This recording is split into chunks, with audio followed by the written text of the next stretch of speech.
Hi there, folks. Saber4 here. I'm going to talk a little bit today about the new format that we have for playing the game. This is the Trilogy format. We'll run briefly through a couple of the different things that are there and then talk a bit more about Trilogy in depth. But yeah, let's go ahead and dive on into it.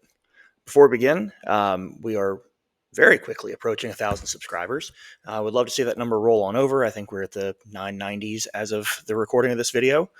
So if you have not done so already, please hit that subscribe button. Would very much like to see you be a part of it. We'll talk about the different formats that are available in Star Wars Unlimited. Just briefly, the differences between sealed play, constructed play, and then we'll dive into the Trilogy format and some Trilogy strategy. So let's go ahead and jump to it. Sealed play. We know this. We have draft and pre-release. The pre-releases are coming up. If you have not watched the video on winning your pre-release, I encourage you to do so. Draft is a 3 packs per player. It's best fit for about 8. You select leaders first. You pass the packs around the table until they're gone, alternating directions with each pack. You can mix and match sets if you want, though that has not been terribly easy to do so far. But you can pair alternate tables. You can do a lot of different things with draft. In your pre-release, you get 1 kit per player. This is very expandable. You could have 40, 60, 80 players doing this. Each of them get their own build pool in the kit, and there is no value drafting. I'm not going to grab a card just because it's the rare, and all the cards are yours. Constructed play. One of the types that we've talked about is Eternal, which is going to be a standard constructed rules and the full card set available all the time. So set 1 cards and the set 2 and 3 things, once they roll off, will become part of the Eternal rule set. Nothing rotates out. It's a one-on-one format. There's Twin Suns, which I've talked about on a previous video, but we'll definitely come back to here in this gap. 80 card decks, 1 copy of a card per deck, unless the rules tell you specifically otherwise. 2 leaders. They must be the same heroism, villainy aspect. And then 1 base. It's a multiplayer format, 3 tokens, no passing is allowed. So, the new format that we have is Trilogy. It's a constructed format, and you're going to get to figure out how well you play not just your deck, but the game of Star Wars Unlimited. I really do like how this is put together. This is a one-on-one match, and you are going to be able to sit down and create your decks, but it is very helpful in this format to understand and know other decks and to know what it is that you are likely to face when you are seeing a different combination of leader and base, because of the way that this thing is going to work out. Standard deck construction, Eternal card pool, and so you get 50 cards at a minimum, unless your base tells you otherwise, and then only 3 copies of a particular card, with the exception that your 3 decks cannot duplicate a leader or base, and any single card, any copy of a card, can only appear 3 total times in the pool. That means that if 2 of your decks are Villainy Command, there's only going to be 3 copies of Overwhelming Barrage to spread between them. So it's a matter of spreading your defenses out a little bit, choosing your targets, making wise construction, and then making good choices and kind of understanding what you do. So match play. Phase 1 of match play is a ban phase. And so what is going to happen is that both players are going to reveal their combinations of leader and base. This is done somewhat simultaneously. We're just going to set them all out on the table that these are the leaders and bases that are available. Each player will look at their opponent's set and secretly choose which thing they don't want to play against. And they are going to ban one of their opponent's decks from the match. When they do so, and both people have made choices, they will get an opportunity to simultaneously reveal their choice and remove 2 decks from the pool. So now what you're left over with is 4 decks that are going to play out the rest of the match. These 4 decks are going to be, as I said, kind of what you're choosing from, but now you also get to see a little bit more of your strategy. Which one of these do you want to play? Which one of these do you think you have good matchups against? Which one do you think your opponent might play? Which one might they match up well into some of your decks with? Um, Phase 2 consists of the first game. And for the first game, what's going to happen is that between the remainder of your decks, each player is going to choose one. And, if you're sitting down and this was your sample match, um, the Sabine player, let's call him player one, uh, looks at their match and says that, Sabine typically doesn't have a good matchup into Han. I expect that Han might be one of the first things that you play. And so I might choose, if I had my choice between Sabine and Cad Bane, to go ahead and play Cad first, knowing that the Sabine matchup is a poor one. And so what you'll do is that simultaneously, each of the players will set one of their decks aside and reveal their choice for game one. And now we play out that game. Phase 3 is game number 2, but here's the trick, is that the winning deck is set aside. And so you can't, once you have won with a deck, you may no longer use that deck in the match. That's also going to apply after game 2. Now, if you win both games, doesn't really matter. But if your opponent wins that second game, then they set that winning deck aside, and you're going to wind up playing with the 2 that were not first choices. Once either player wins, that deck is excluded for the remainder of the match, meaning that you are also going to have to win with 2 decks in order to take home this best of 3 matchup. The format really encourages diversity. It not only in deck building, but it also looks at things that if you have several different deck types that have the same kind of auto include card, do you want to run all 3 of them? Is it something that you are looking at running 3 ofs, and that's a key element to your deck? Do you want to surprise your opponents a little bit by not running one of those and running something in its place that may or may not give the same kind of result, but might kind of leave them off guard when you don't have a particular play where they expect it?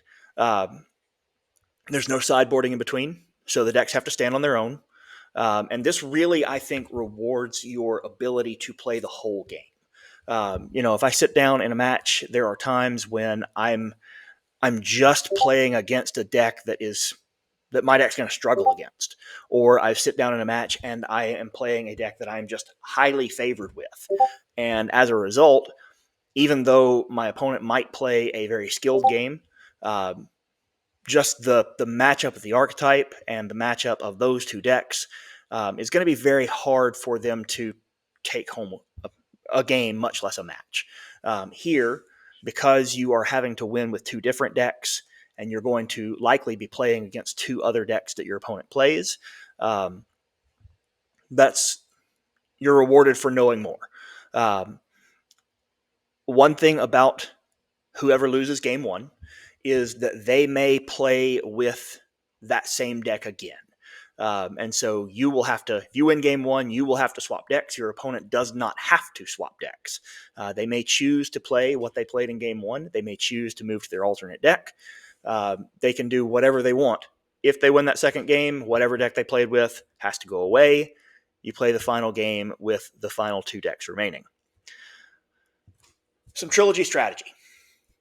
Number 1, build decks that don't overlap. Like I said, you could have some opportunities and options in there where you create impact in the matchup by using a strategy or using a set of cards that might not normally go with a particular strategy that can kind of catch your opponent off guard.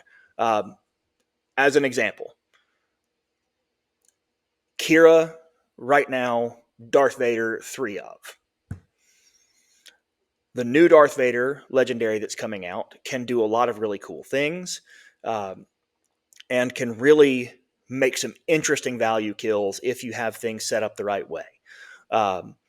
It's one of the few cards that can come out, and if you do things right, you can 3-for-1 things, and that is a very, very powerful swing to make. You can put Kira with ECL if you need to use that type of trigger, and then put in some cards that put in other ways to let Vader attack, either through letting him attack while he's exhausted, or by bringing him in with ambush through timely intervention.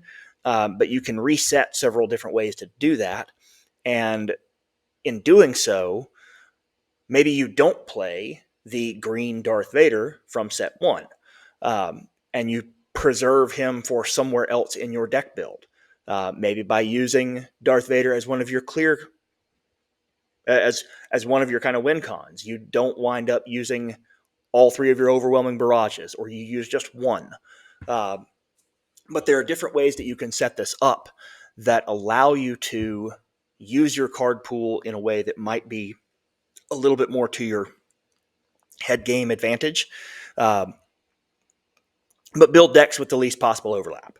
The power cards that are in a pool are likely to go in the decks as they're needed.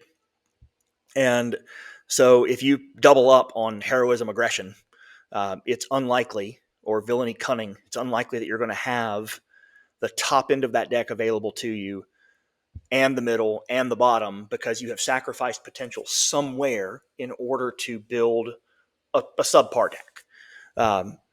Understand the major meta.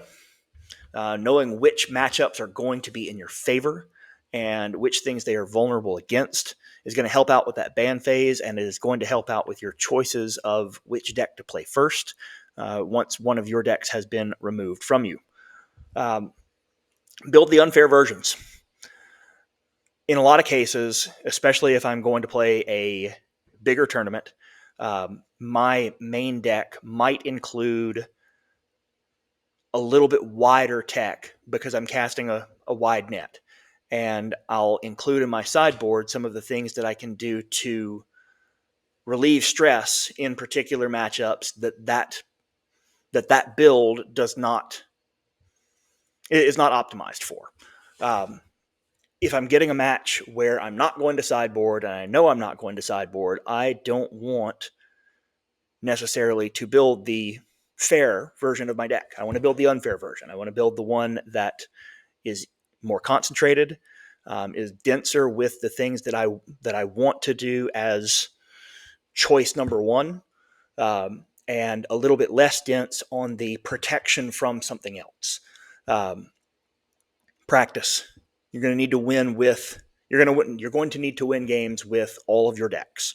Because over the course of a day, if you are playing this as a trilogy tournament of some sort, then your matches are not always going to consist of the same two decks, and you're going to need to win with multiple decks multiple times in order to take match victories. A couple of pairing suggestions, and then we'll go ahead and get you out of here. There are a few things that match up very well, and some of these are from the current major meta, and you could build pretty much the prime versions of these and still get away with a very deep card pool. Sabine, Kira, and Cad Bane, next to no overlap. You might occasionally see some things, but even that is going to be unlikely because Cad Bane runs yellow just for Tarkin Town in some cases. I have seen Cad Bane decks that were essentially mono yellow, and they, in their sideboard, sometimes play a red card, but they're mono yellow decks. And so you're not taking away anything that Sabine isn't using, especially Sabine that is a heroism deck that would run for a cause I believe in, because she is looking for heroism attached cards. And then Kira, that leaves the blue-green pool completely open. Similarly, Quinlan, especially Quinlan Tarkentown, or in this case, specifically Quinlan Tarkentown, uses a yellow-red heroism pool.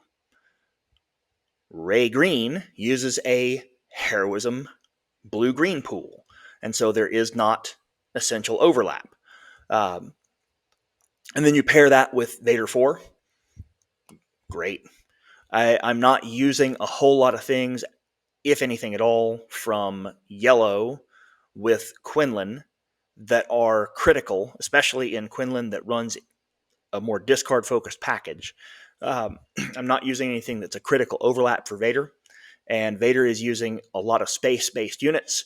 Um, he's got the free reign of everything in Green Villainy. So both of these combinations can be run essentially at their main power. Um, I gave you an off meta set that includes some meta decks, but some that are a little bit of a stretch.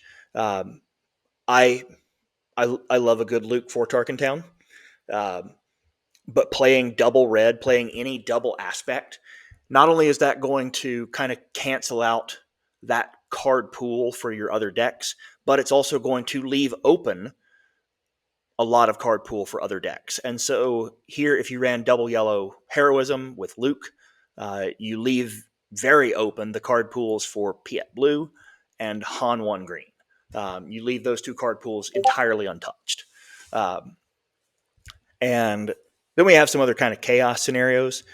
If you wanted to run some kind of heavier control with a mid-range deck, Iden Blue and Palp Green do not overlap.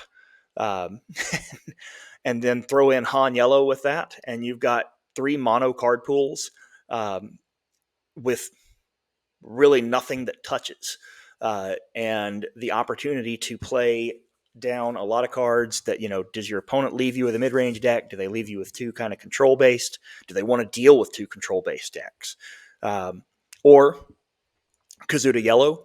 Let's pair that with Yoda Green and a Han 2 Blue that's Force. Yoda Green is going to keep their top end with the right set of things, and you kind of are moving. That's a little bit of the stretch when we talk about like the Luke Skywalker unit, but you get access to the Yoda unit that's there, and to Keller and Beck, and to several other things that are going to stabilize very well, even if you don't have Luke. And so these are some kind of like a little bit more kind of chaotic, reaching a little bit further, making your opponent kind of think a little bit further than just what is in the straight meta, and kind of making them make some choices. Overall, I like the idea a lot. I think it's going to be a very fun way to play the game. I'm looking forward to finding an opportunity to actually play it this way, just because I think this is a really fun way to kind of test your knowledge and to see how much you understand the whole game and not just one deck. Thanks for watching. We'll see you guys next time.